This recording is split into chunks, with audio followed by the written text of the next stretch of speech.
Welcome to the Childcare Business Coach podcast with Evelyn Knight, where mindset mechanics come together for success.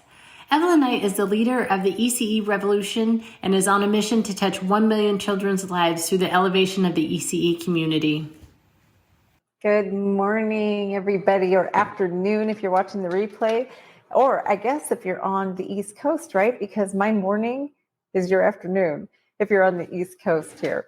So good morning. Thank you so much for taking the time out to listen to me. Today, we are going to talk about a very important subject that all of us need, communication, and how to get those things out that we need to say, that needs to happen. Last week I taught in my membership cohort and to my people, and we talked about communication, and there were some conversations that I thought, you know what, my Mindset Monday people, they need to hear this too, whether you're a member of mine or not. Mindset Monday is only about 20 minutes, so I don't have time in this 20 minutes to really dive deep into how to have a conversation that is hard, but I'm going to give you an overview really quickly, a quick summary of what I taught my membership group last week, my mastermind, because it is important and we all need to know. By the way, if you're new to me, my name is Evelyn Knight. I am the host of the Childcare Business Coach podcast, which some of you are listening to. Some of you are watching me live on YouTube or Facebook. And I'm the owner of Childcare Business Professionals. Childcare Business Professionals exists to help you with things like this. This is what we do. We want to see people just be able to take their passion for children and early childhood education and childcare, and we want to see you have a successful business because you deserve to not have so much stress in your life. You deserve not to let your center overwhelm you and overcome you. And yes, that is possible. You don't have to work 50, 60 hours a week. You don't have to dread Monday mornings. It doesn't have to be that way.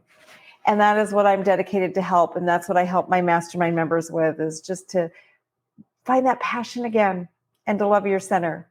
But today we're going to talk about one of those things that steals your passion, and that's the ability to communicate. Because if you cannot communicate, what's happening is you're not saying those things that you need to say. And your staff is probably running your business. They are probably running your business right now if you're not communicating. And that is probably the cause of a lot of your anxiety, because you know you need to say something. Are you overwhelmed with how often your staff is calling in? Are you allowing your staff to hijack your center? I really want you to hear me on this. If you are struggling with staff, you are allowing them to hijack your center or whatever type of business you run. You are allowing it. And it all comes down to communication. This is one of my favorite books in the world, Fierce Conversations by Susan Scott. All-time favorite books. And I love this book because it really laid out the foundation for me on why it's so important. I am a person that hates to cause anybody any kind of pain. I just really, I feel a person's pain in every fiber of my being. And so it really bothers me to see another person in pain. And I understand and I know that I'm not the one causing the pain. I do get that. I know that it's a person's thoughts and their interpretation that causes their pain. When I need to fire somebody, I know it's not me firing them, they fired themselves, right? I get that. But I just hate to see them in pain, whether they earned it or not, right? And one of the things I remind myself all the time is you need to let people reap their own consequences, right? Every action has a consequence, whether it's negative or positive. I am not causing the consequence. This person did. I may have to implement the consequence, but I am not the cause of the consequence. Even knowing all that, it's still really, really hard on me. One of the things Susan says in the book, Fierce Conversations, is that where you are today, every aspect of your life is a result of one conversation at a time. Whether it's a conversation that you never had, that you should have had, or it's a conversation that you have had. You're there because of conversations. So when I read that, I was just like, it made me think. And when I'm reading a book, when I hear something like that, I'll read that phrase over and over and over, and I'll stop and I'll really process. I probably stopped at that point for about a week and had to just really process, what is she saying? And as I really processed that statement, I realized, wow, she is 100% true. At the time, the first time I read this book, my husband was still terminally ill. And it really just, I started playing all the doctor appointments in my mind and all of the things, just everything just started playing in my mind, where I was in my business, where my husband was in his health, all of the things. And I realized, oh my gosh, this is true. It is so true. Now, of course, there are things that are out of our control, but how we deal with it, how we get there, it does happen one conversation at a time, right? Even through losing my husband, that I even got there one conversation at a time. Just the fact that I talked to him, I got married to him, right? That's how I ended up where I was. So really think about that. So within your business, what you're doing today, look around you. Those struggles that you're facing, you got there. Either one conversation that you've had or one that you haven't had, right? And most of the time, what I find is it's conversations that were never had, words that were never spoken that should have been spoken. So I realized after reading that one phrase that I had to start having these conversations. And they can't always wait. We need to have these conversations before they become a big issue. When you lose great staff members, why do we lose them? Usually it's because they didn't communicate with you some problems that they were having, right? They didn't take the time to come to you, to talk to you, to tell you how they felt. A lot of times things are a huge misunderstanding, but because there was no communication, it spirals out of control. I've literally watched people lose their jobs based on misinterpretations. We create stories in our head, right? And this is something when it comes to communication that is very important for you to hear. We create stories in our head and interpretations of the things around us based on our experiences and based on our past history. And we automatically just think this must be the truth because this is how I would have done it. And we don't realize that 80% of the time we are wrong. We're wrong. Okay. I want you guys to really think about that. And because what we're doing is we're projecting our own beliefs, our own perspective. And our perspective is formed by our life experience and our educations. So, how many of your staff are doing that to you? How many of your staff are projecting onto you something that they believe that isn't true because you have not communicated with them? Everything that we deal with in life is a story, right? Everything that we deal in life is a story. But what happens is your staff and everybody in your world is only getting parts of that story. They fill in the blanks. What you're not saying, they are filling in those blanks. They're coming up with their own stories to fill in the blanks of what's really happening. And that is how they're interpreting it. And I have literally seen people destroy their lives. And every single one of you have too. If you think of a time where you're thinking like, wow, what did they just do that for? They're crazy. They just threw all that away for over what? The reason people do that is because they have a partial story. And in their mind, they are filling in the blanks of what they don't know Oh, parents, absolutely. Facebook users says parents do this also. 100%, probably even more important than your staff. And well, not more important, but it probably happens more often with your clients, you guys. Your parents are doing this more than your staff because they're really on the outside. But they're breaking in and they're creating these stories based on the limited information that they have. And those stories become their truth because most people don't question the stories in their mind. So what I'm going to challenge you right now is to be the person that questions the stories that you're coming up with. One of your parents comes in and their child hasn't taken a bath. And you automatically like, oh, they're so neglectful. They don't even bathe their child. Question your stories. Your interpretation may be way off. You may not even know that that child is homeless right now and they're living out of their car because they might actually play a very good game to hide it from you. The parent may play a very good game. Question the stories. A child might be misbehaving a lot and you're just going to label them as a bad kid, right? Which just drives me crazy. That absolutely drives me crazy. There are no bad kids. There's adults who don't know how to deal with children, but there are no bad children. And so, but we're labeling and we don't have any clue what it looks like. Okay. And if you're not communicating, if you're not saying what needs to be said, then people are filling in those blanks.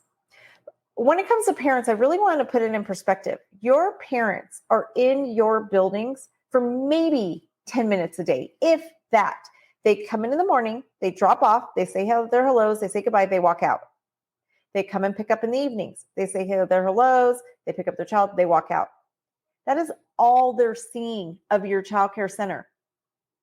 So that is what they think your entire program is, those limited interaction.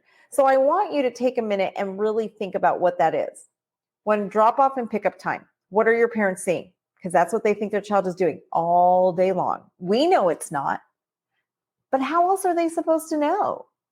It is unrealistic for you to get upset with that and to say, well, they should just know better. Why? Why should they know better? Have they ever worked at a childcare center?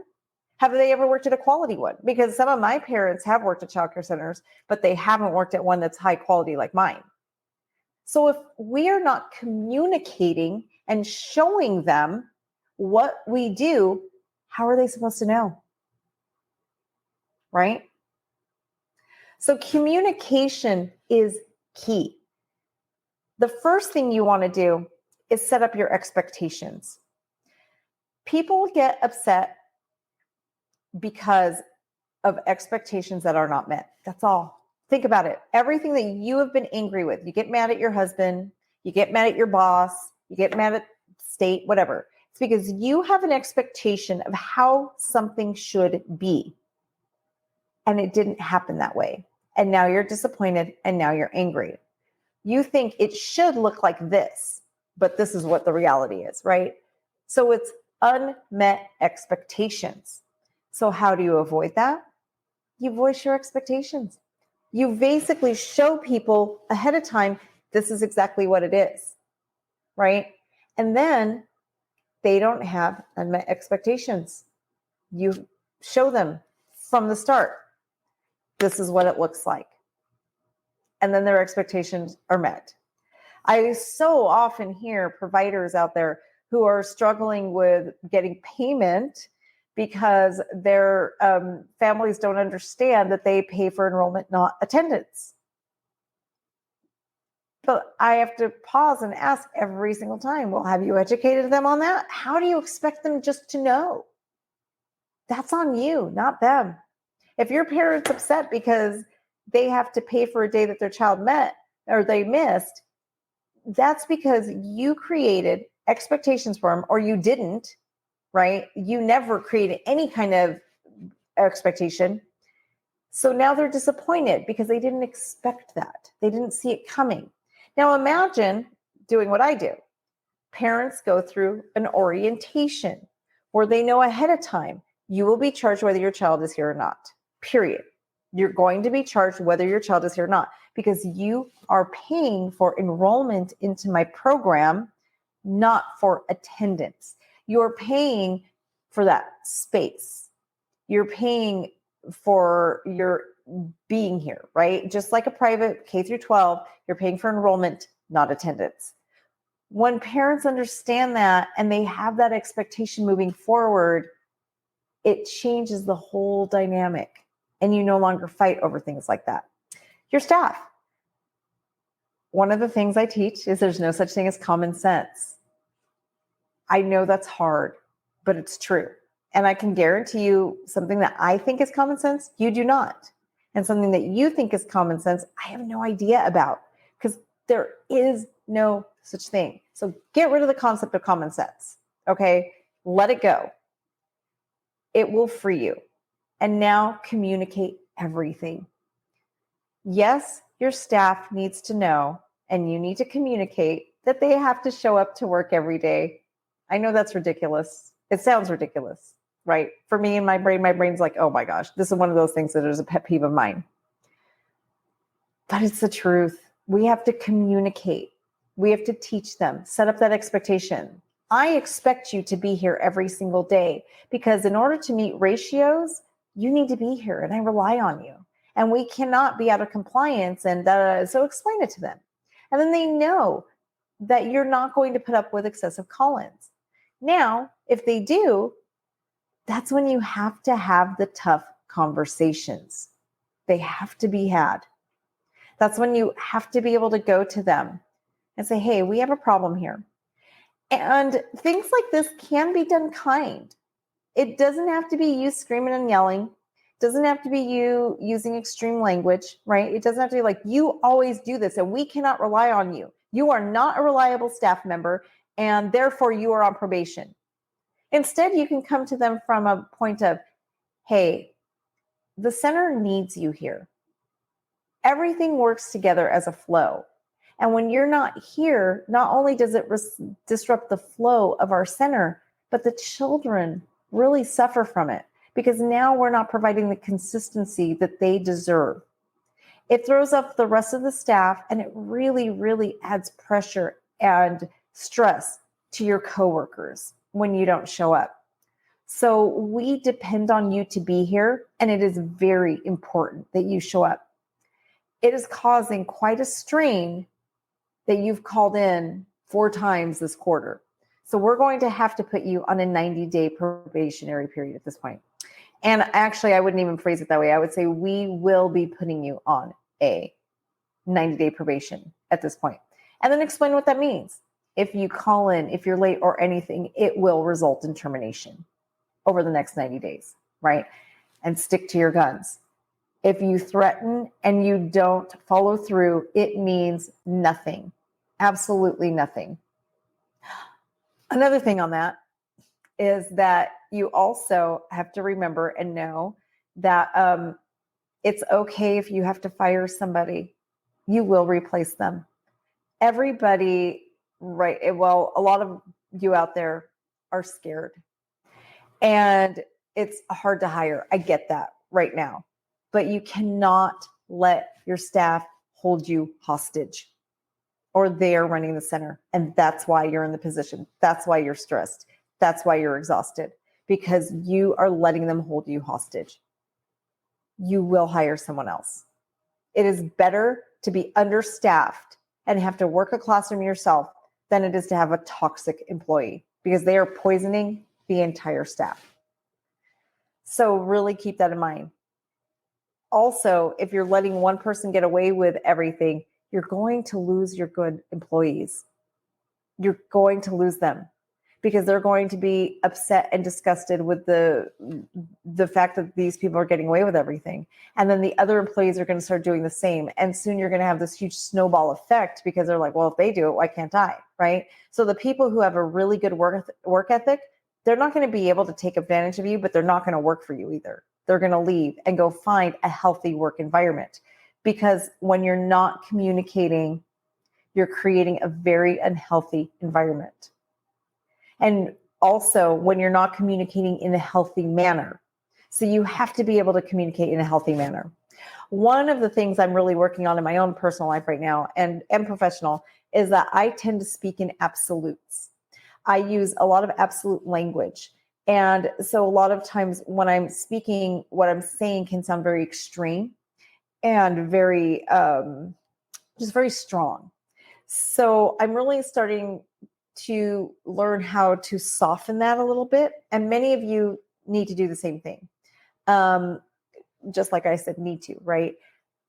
That's one of the things I'm trying to eliminate from my vocabulary. I need to, I have to, you always. Think about like in a marriage. If you tell your spouse, you always come home late and you always leave me home alone with the kids to clean up everything. Well, first of all, it's not true because there's really no such thing as an extreme. Okay. An absolute is not true. They just aren't. There's really nothing that is completely absolute when it comes to human behavior like that. And when you speak that way, you're just pushing people away. When you speak in absolutes like that, walls automatically go up and people don't hear a word you're saying. In their mind, they just automatically go to, oh, here we go. They're just nagging. They're just grouchy. And they don't hear your message. On the other hand, if you approach and say something like, I really need your help today. I'm kind of tired. Do you think you can do the dishes? And it would really be helpful for me if you did this, and just rephrase, or, hey, lately I'm feeling like everything is on my shoulders and it's really stressing me out. Do you think we can split and maybe come up with a solution and then write it out, right? Same thing with your staff. Hey, look, I feel like all of this is on my shoulders right now, guys, and it's really, really stressing me out and it's causing a problem for me. Do you think we can divide and conquer the filing and help them to understand your perspective? It's kind of crazy, right? Because when I teach teachers on classroom practices, I tell them to use an iMessage and help the children understand. It's the same. A lot of these things that we do in a 2-year-old classroom, you're going to do with your adults as well. It doesn't change. Human nature is human nature, whether they're 2, 22, or 72. It's just human nature. And we get more bees with honey, right? So really learning how to not speak in those absolutes is important. To come with, you want to be firm. I hate saying you want to gently, because I think this gentle, like, oh, let me gently remind you and all these things kind of drives me crazy, because gentle opens the door to being walked all over, but that doesn't mean you have to be harsh either. You can still be kind and firm and speak your truth. So communication is key. Just remember that. What you're struggling with, you got there one conversation at a time. Whether it's one conversation that you never had and you need to have, or it's conversations that you've had. So my challenge to you this week is look at the conversations that were not had that need to be had and start having those conversations. That was a lot of haves, right? Have those conversations that say those unspoken words that need to be spoken and start taking your power back. I hope that was helpful to you guys. And I hope everybody has a wonderful week. Thank you for joining Evelyn today. For more information, please visit childcarebusinessprofessionals.com.